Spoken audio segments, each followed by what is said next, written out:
Sir बताएं, market के बड़े डेटा क्या नजर आया? देखिए, निफ्टी में लगातार दूसरे दिन रही है कमजोरी, और कल जो लेवल था निफ्टी का 25,728 का लोअर लेवल, ये 4 हफ्तों का निचला स्तर है, यानी कि 1 महीने के लोअर लेवल पर निफ्टी पहुंचा है, जो कि अच्छा संकेत नहीं है। बैंक निफ्टी भी लगातार दूसरे दिन कमजोर रहा है, लेकिन इसने बनाया 9 दिनों का लो, वो था 58,878 का।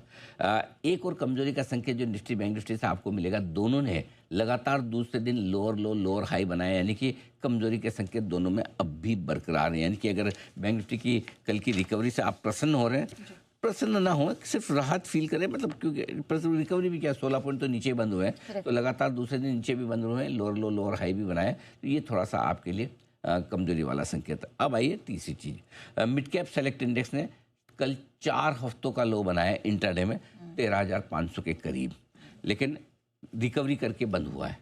तो क्लोजिंग में जो रेंज है 20 दिनों की 13,714-100, उसको नहीं तोड़ा, ये एक अच्छी बात है। तो मिड कैप इंडेक्स भी एकदम मेक और ब्रेक लेवल के आसपास आ गया है, 13,700 की रेंज के लोअर एंड पर है। अब आइए स्मॉल कैप इंडेक्स, लगातार 5 दिनों से कमजोर था, बाजार की सबसे कड़ी कमजोर यही थी, और कल इसने 5 दिनों की कमजोरी पर ब्रेक लगाया है, रुका है, रिवर्सल हुआ है और मजबूत हुआ है, वो भी अच्छा खासा 1% से ज़्यादा, लेकिन उससे पहले 6 महीनों के लोअर लेवल पर जा चुका था 16,782 का। फाइनली रिकवरी के साथ हरी निशान में बंद हुआ। Thank you very much. अब इस बीच में कुछ सेक्टर इंडेक्स है जो नेहा जी बताना जरूरी है जी। 2 इंडेक्स ऐसे जो 6 महीने के निश्चित तौर पर, रियल्टी और एफएमसीजी। रियल्टी तो चलो ठीक है, मान लिया हुआ है। एफएमसीजी जीएसटी कट के बाद ये हाल है इसका, 6 महीनों के लोअर लेवल पर, ये थोड़ा शॉकिंग है। एनर्जी इंडेक्स 3 महीने और पीएसयू बैंकों का इंडेक्स 1 महीने के निचले स्तर पर का इंट्राडे में, ये सारे के सारे इंट्राडे में, क्लोजिंग बेसिस में, क्योंकि क्लोजिंग में सब रिवर्स हो गए। तो सिर्फ इंट्राडे में इन सब इंडेक्स ने एक कल नया लो बनाया है, और वो इसलिए बताना जरूरी ताकि कल के लोज अगर टूटते हैं किसी भी इंडेक्स में, तो फिर वो मामला रिस्क वाला थोड़ा बढ़ जाता है, ये ध्यान में रखिए। ठीक है, अब सर दिग्गज शेयरों के बारे में बताइए। रिलायंस कल 14 दिन के लो पर बंद हुआ है, रिलायंस जाकर 1530 के बेहद करीब। इंट्राडे में 3 दिनों का लो बनाया इसने 1520, 4 दिनों का लो 1517 के आसपास है। इसका मतलब क्लियर कट है कि रिलायंस 1515 1520 की जो सपोर्ट रेंज है उसके आसपास इंट्राडे में रुक रहा है, लेकिन इस रेंज के 1515 1520 के नीचे अगर रिलायंस बंद होता है तो ये गिरावट बढ़ने का संकेत देगा। तो अगर बाजार को गिरना है तो ये बहुत ध्यान से सुनिएगा नेहा, अगर बाजार को गिरना है तो इसकी लीडरशिप रिलायंस से आएगी। अगर गिरना है तो गिरने की लीडरशिप रिलायंस से आएगी। क्यों? क्योंकि एचडीएफसी बैंक उतना कमज़ोर होने को तैयार नहीं। दूसरा, टीसीएस ठीक है, एक तरफा तेजी हुई आईटी में, थोड़ा बहुत घट सकता है, लेकिन रेंज तोड़ के टूट जाएगा वैसा नहीं है। इसलिए गिरावट की लीडरशिप आपको रिलायंस से मिलेगी अगर आ रही है। ये बिल्कुल बात नोट करके रख लीजिए। तो अगर आप बाजार का मूड माहौल निफ्टी का तय करना चाहते हैं, एक तरफ आपका निफ्टी और एक तरफ रिलायंस, दोनों को लगातार एक आंख से इसको एक आंख से उसको देखना कर सकते हैं तो ठीक है, नहीं तो दोनों आंखों से दोनों को देखें। ठीक है ना? हाँ, नहीं नहीं, देखो बहुत सारे लोग, अच्छा भाई तो मैं आता हूँ, हमारे एक टीचर थे जो स्कूल में, यू वोंट बिलीव, वो दोनों हाथ से लिखते थे। एम्बिडेक्स्ट्रस बोलते हैं ऐसे। हाँ, लेफ्ट से भी राइट से भी जी, और दोनों हाथ से एक साथ। अच्छा। हाँ, उनको प्रणाम है, वो कितने साल पहले पढ़ा है, मतलब अमेजिंग। ऐसे ऐसे भी लोगों में स्किल्स हैं सब, दोनों हाथ से लिखना, दोनों हाथ से। तो इसलिए अगर आप वो अगर 2 हाथ से लिख सकते हैं, हम दो आंखों से अलग अलग देख नहीं सकते हैं। तो ये कोशिश करेंगे, कोशिश करिए। ठीक है, तो आइए, आईसीआईसीआई बैंक लगातार दूसरे दिन रहा कमजोर और 20 दिनों से 1360-1400 की रेंज में है, और 21 अक्टूबर यानी कि 1.5 महीने से बार बार 1400 को पार करने की कोशिश करता है, वहाँ जाता है थप्पड़ खा के नीचे आ जाता है, पार नहीं हो पाता। बस 1360 के नीचे बनना हो वो ठीक है, उतना भी कर ले तो काफ़ी।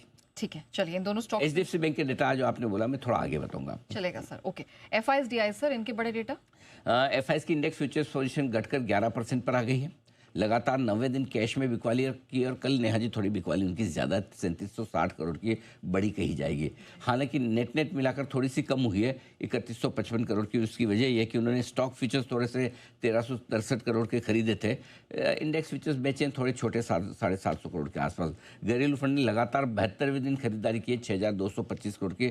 कल कोई खास ब्लॉक डील थी नहीं, सिर्फ एक थी आनंद राठी वेल्थ में 560 करोड़ की, जिसमें एसबीआई म्यूचुअल फंड ने खरीदारी की है। तो बाकी मोटा मोटी आंकड़े कल एफआईएस की तरफ से बिकवाली बढ़ने के संकेत आपको देते हुए।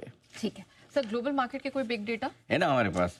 अब आप ग्लोबल मार्केट ट्रैक करते हैं तो बिग डेटा तो हमें मिल ही जाएंगे। डाउ में लगातार दूसरे दिन रही कमजोरी, इनफैक्ट S&P भी लगातार दूसरे दिन कमजोर रहा है, लेकिन डाउ एक हफ्ते के निचले स्तर पर पहुंचा है कल। लेकिन रसल 2000 क्या है ये जरा समझ लीजिए। अमेरिका का स्मॉल कैप इंडेक्स समझ लो, इसमें 2000 शेयरों का इंडेक्स है, यानी कि लगभग सारी कंपनियां आ जाती है मोटा मोटी।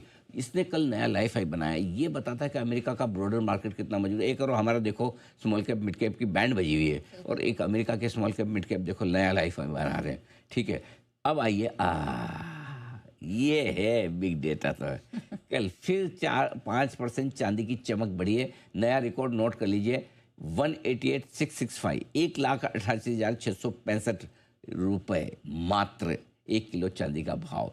$61 के ऊपर निकल गया, $62 के करीब पहुंचता हुआ दिख रहा है लाइफ हाई पर। और पिछले 11 दिनों में चांदी 30,000 और सोना 5,000 रुपये चढ़ा है। लेकिन इस बीच एक अच्छी खबर, कच्चा तेल गिरते गिरते 2 हफ्तों के निचले स्तर पर $62 के पास पहुंचा है। Thank you very much. Dollar index लगातार चौथे दिन मजबूत हो रहा है 99 के ऊपर, और यही वजह है थोड़ी सी अमेरिका के इक्विटी मार्केट ढीले हुए हैं, और थोड़ी सी लगातार दूसरे दिन कल कमोडिटीज़ भी ऊपरी स्तरों पर थोड़ी रुकती हुई दिखी। तो हल्की कमोडिटी शेयर कल दबाव में थे, मेटल्स वगैरह सारे आज भी थोड़े दबाव में रह सकते हैं। और अमेरिका के बॉन्ड यील्ड 4.2% पर 2 महीने के ऊपरी स्तरों पर है। शायद कहीं कहीं आज फेड की बैठक के बाद अमेरिकी बॉन्ड यील्ड अपनी दशा आगे के लिए आज रात तय करेंगे। ओके, चलिए ये तो कुछ इंपॉर्टेंट डेटा हो गए, लेकिन